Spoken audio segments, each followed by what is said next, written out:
यही divide and rule का policy NTPC भी अपनाता है, सीसीएल भी अपनाता है, बीसीसीएल भी अपनाता है और तमाम झारखंड की कंपनी अपनाता है।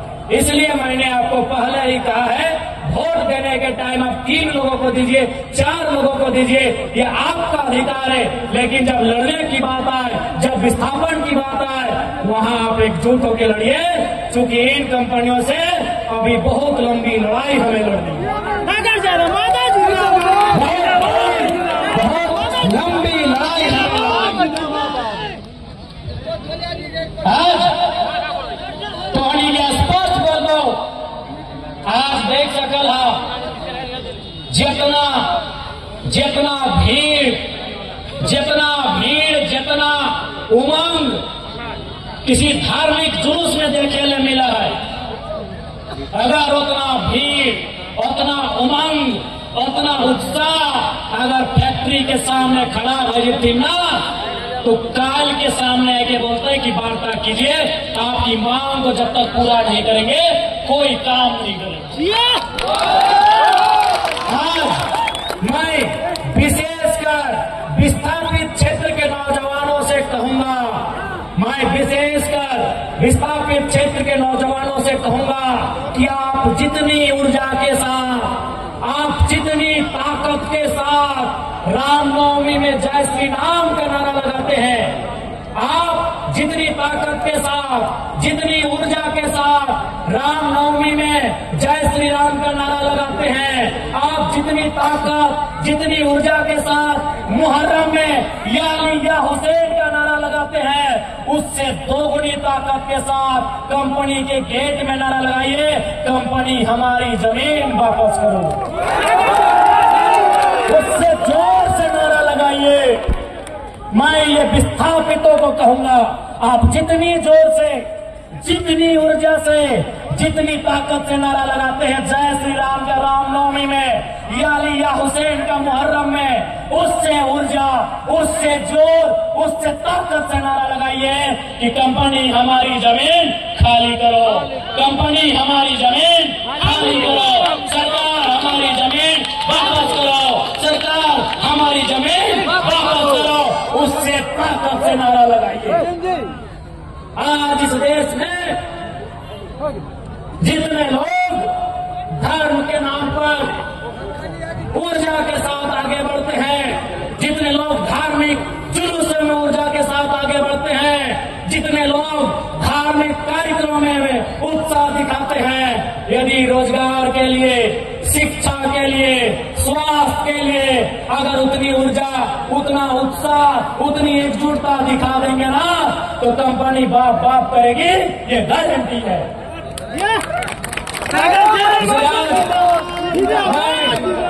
तमाम लोगों से कहूंगा कि आज आवश्यकता है लड़ाई को लड़ने की, आज आवश्यकता है अपने हक अधिकार के लिए एक रास्ता तैयार करने की, जिस रास्ते में चलकर हम अपने हक अधिकार को सुरक्षित कर सके। आज हो सकता है वे लोग आके आपको डराएंगे, क्योंकि डराते वही हैं जो खुद डरे हुए होते हैं। ये लोग आगे डराएंगे, ये इन पुलिसों का सहारा भी लेंगे। मैं पुलिस प्रशासन के तमाम लोगों से भी आग्रह करूंगा, मैं जितने भी सेना सिपाही के लोग हैं, फौज के लोग हैं, मैं उनसे भी सभी से आग्रह करूंगा कि आप लोग भी कम से कम इतिहास को जानते ही हैं कि किस प्रकार से ईस्ट इंडिया कंपनी के शासन में पुलिस का सहारा लेकर, डंडों का सहारा लेकर आंदोलन को दबाया जाता था। आज आपका सहारा उसी लिए लिया जाता है। इसलिए इस बात का ध्यान रखेंगे, आप किसी भी रैयत पर जुल्म ना करें। आप बताइए, आज केरेडारी में, जोरदाग में, 13 माइल में, गोंदलपुरा में, एनटीपीसी में, पतरातू में क्या हो रहा है? 500, 400, 200 की संख्या में पुलिस के जवान रात के 2 बजे रैयत के घर आते हैं, उन्हें उठाकर थाना ले जाते हैं। अरे भाई, कोई आतंकवादी के लिए उतनी मुस्तैदी नहीं होती है जितनी मुस्तैदी रैयत को उठाने के लिए किया जाता है। हम कैसे माने? ये वही लोकतांत्रिक भारत है जिसकी कल्पना महात्मा गांधी ने किया था, जिसकी कल्पना डॉक्टर भीमराव अम्बेडकर ने किया था, जिसकी कल्पना शहीद आजम भगत सिंह ने किया था। क्या ये वही भारत है? मैं माननीय मुख्यमंत्री महोदय संदेश देना चाहूंगा कि एनटीपीसी देश नहीं है, त्रिवेणी संगम देश नहीं है, मगध आम्रपाली देश नहीं है, ऋत्विक कंपनी देश नहीं है, सीसीएल बीसीएल देश नहीं है। देश किसान का खेत है मुख्यमंत्री साहब। देश किसान के खेत से शुरू होता है, सभ्यता किसान के खेत से शुरू होती है। इसीलिए एनटीपीसी आज है, शायद कल नहीं होगा। आज से 100 साल पहले एनटीपीसी नहीं था, लेकिन किसान का खेत Mohenjodaro, Harappa, Indus valley civilisation के समय से है। तब से सभ्यता है, तब से किसान का खेत है। इसलिए मुख्यमंत्री महोदय, जिले की डीसी, जिले के एसपी महोदय, मैं आपको कहना चाहूंगा, ये जो आप लोग बार बार कंपनी का पक्ष लेते हैं, कंपनी की तरफ से लाठीचार्ज करते हैं, ये एनटीपीसी देश नहीं है। मेरे साथियों, मेरे मुख्यमंत्री, मेरे डीसी, मेरे एसपी महोदय, एनटीपीसी देश नहीं है, देश किसान का खेत है। माननीय मुख्यमंत्री महोदय विधानसभा में महात्मा गांधी की फोटो अपने टांगा है। माननीय उपायुक्त महोदय, माननीय उपायुक्त महोदया जो भी है, माननीय पुलिस अधीक्षक महोदय अथवा महोदया जो भी है, आपने अपने कमरे में महात्मा गांधी की फोटो टांगी है। तो महात्मा गांधी का आदर्श क्या था? महात्मा गांधी का विचार क्या था?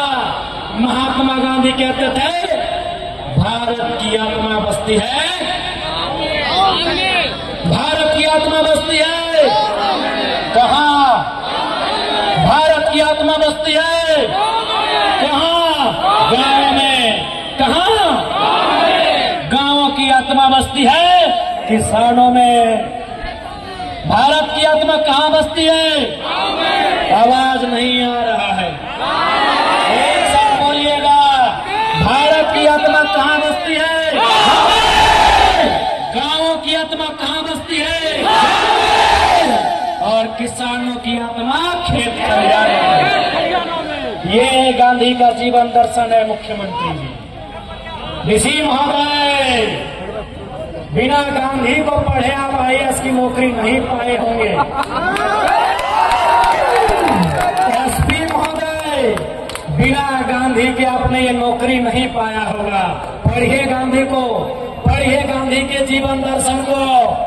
देश का मतलब गांव होता है, गांव का मतलब किसान होता है, और किसान का मतलब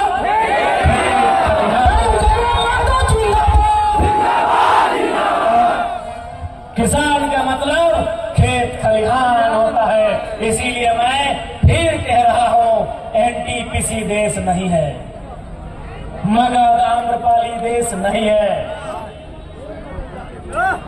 अडानी प्राइवेट लिमिटेड देश नहीं है, जिंदल देश नहीं है। देश अगर है, किसान का खेत है। इसलिए अगर देश की रक्षा करनी हो, देश की रक्षा करनी हो, तो पहले किसानों की रक्षा करिए, पहले किसानों की रक्षा करिए। और यदि किसान असुरक्षित महसूस करने लगे, ये तो किसान है, भोले भाले सीधे साधे सरल है, ये गरल है, ये सरल है, ये किसान है, इसीलिए आज ये खामोश है। अगर इनको किसी ने बता दिया कि किसान तुम्हारा नाता किससे है, किसान का नाता हल से है, हल भी हथियार होता है, आगे फार होता है। अगर किसी ने इंटरेस्ट में डूबते हुए किसानों को ये बता दिया, किसानों तुम्हारा नाता हार से है और हार के आगे फार होता है और फार से क्रैक फाड़ा जा सकता है। किसानों, सुबह जब आंख खुलती है तुम दतवन लाने जाते हो और दतवन कुल्हाड़ी से तोड़ के लाते हो, कुल्हाड़ी से सर भी काटा जाता है।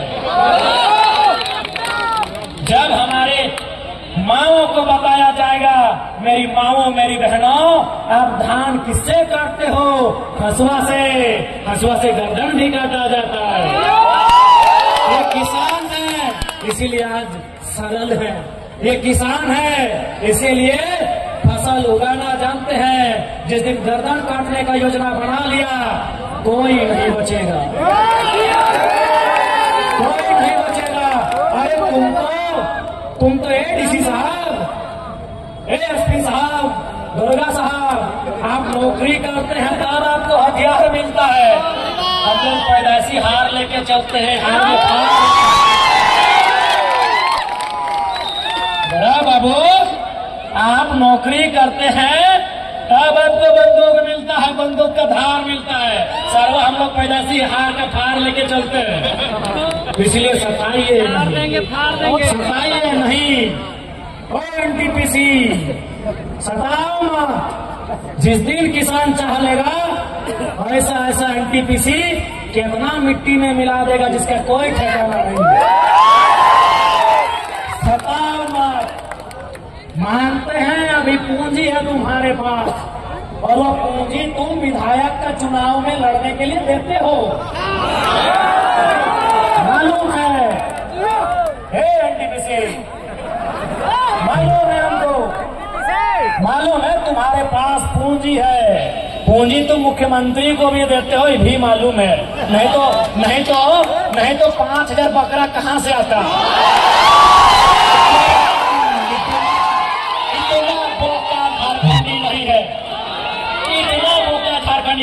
नहीं है भाई। अगर कंपनी ने उनको चंदा नहीं दिया, अरे ठीक है, रोड सरकारी, लाइट सरकारी, बिजली सरकारी, खसी का मीट सरकारी नहीं था।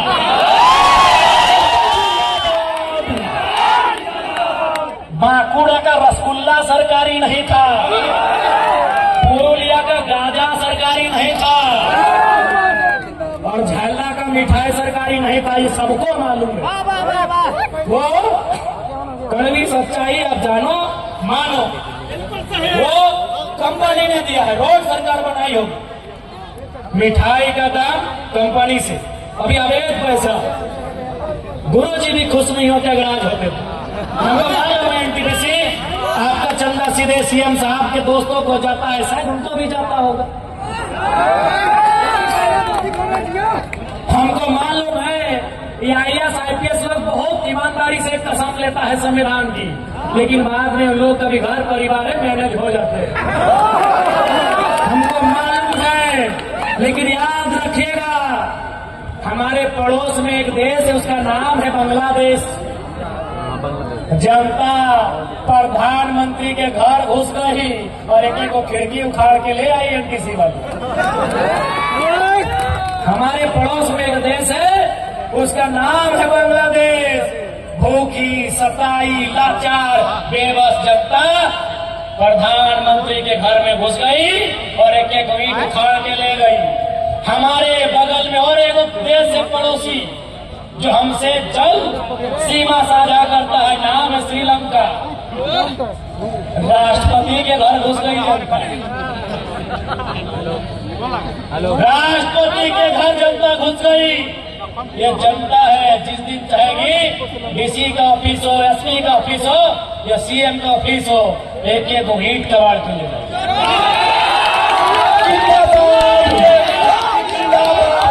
सताइए मत। विकास के विरोधी नहीं है हम, वो लोग हैं जो जमीन 1960 में दिए हैं और धरना 2025 में दे रहे हैं। हम वो लोग हैं कि जमीन 1970 में दिए हैं और आज आपके सामने हाथ फैला रहे हैं। इसलिए समय आपका है, हम ये भी मान रहे हैं, लेकिन समय बदलने में समय नहीं लगता। ये भूखी प्यासी जनता जिस दिन खड़ी हो गई, याद रखिएगा, ये किसी को नहीं पहचानने वाली। और ये भी मेरे किसानों, यह भी याद रखिएगा, महात्मा गांधी को वास्तव में हीरो किसने बनाया? क्या आप जानते हैं? नहीं जानते हैं? महात्मा गांधी को हीरो चौपारण के किसानों ने बनाया। आप नहीं जानते हैं?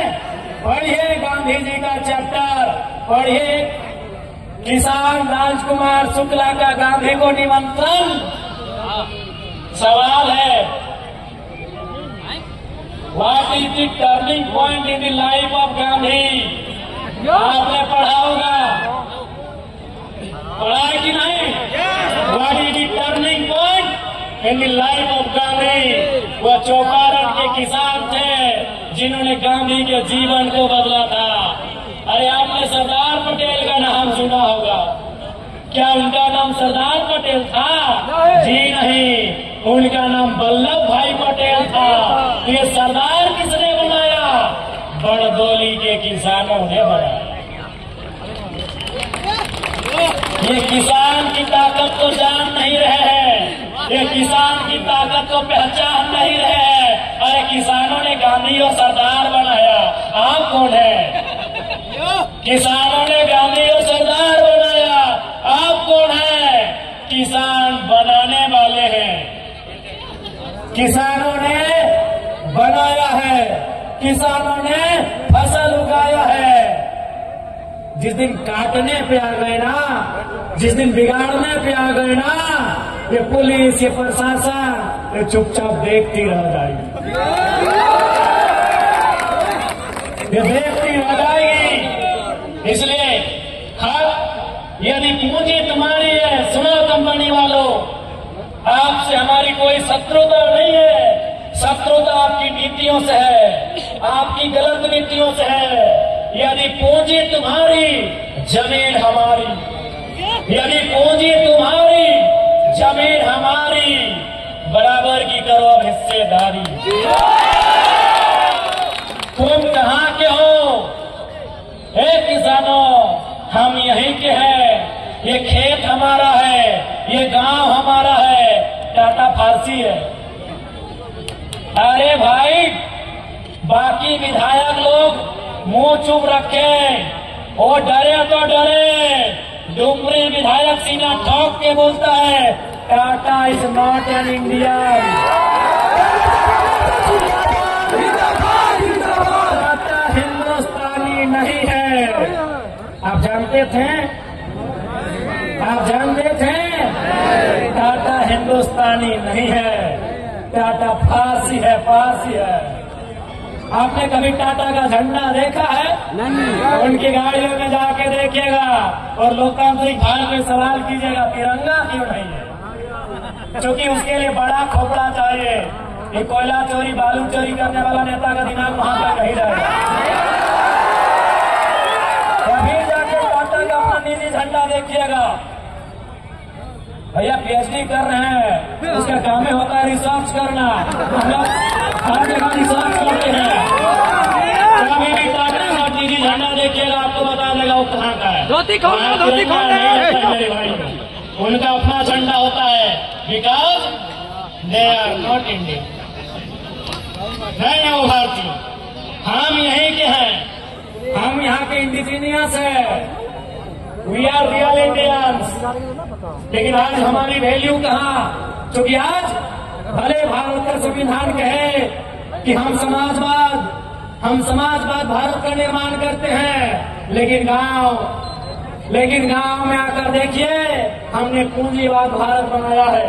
हमने एनटीपीसी का भारत बनाया है, हमने टाटा का, हमने बिड़ला का, हमने अडानी का, हमने अंबानी का भारत बनाया है। ये कड़वी सच्चाई है। आज याद रखिएगा, अंग्रेजों के कालखंड में जब 15 अगस्त 1947 में अंग्रेज भारत को छोड़ के चले गए, आप एक रिसर्च करिए कि भारत की आबादी क्या थी। 30 करोड़ से 35 करोड़ होगी। या भी रिसर्च करिए कि भारत की गरीबी का दर क्या होगा, भारत की अशिक्षा का दर क्या होगा, भारत की बेरोजगारी का दर क्या होगा। सारे चीजों को रिसर्च करिए, आपको पता चलेगा। आज 70 साल बाद आजाद भारत में, इंडिपेंडेंट इंडिया में, अपने भारत में हम अंग्रेजों से कई ज्यादा गुना बेकार हालत में आ गए हैं। गरीबी अगर अंग्रेजों के टाइम 5% थी, आज 25 के आसपास हो गई है। भूखमरी अगर अंग्रेजों के टाइम 7% होगी, आज 28% हो गई होगी। यदि अशिक्षा अंग्रेजों के टाइम